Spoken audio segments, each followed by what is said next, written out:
एक गोटे नचारी कहै छी।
भोला बाबा गौरी के हर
जब सुनला महादेव चली भेल गंगा स्नान।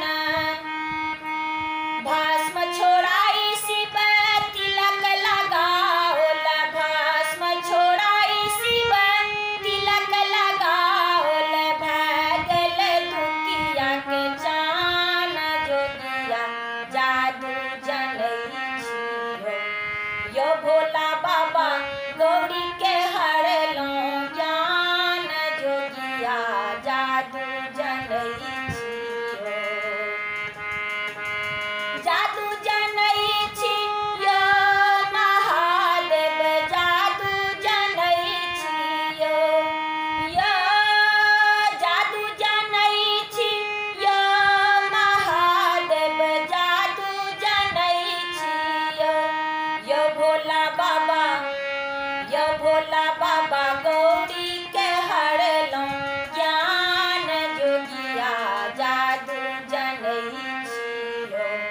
यो भोला बाबा गौरी के हरलो ज्ञान जोगिया जादू जनई छियो। जोगिया जादू जनई छियो। जोगिया जादू जनई छियो। जोगिया जादू जनई छियो। एहि सब ढंग के नचारी सुनै ला सब्सक्राइब कऽ देबै चैनल के।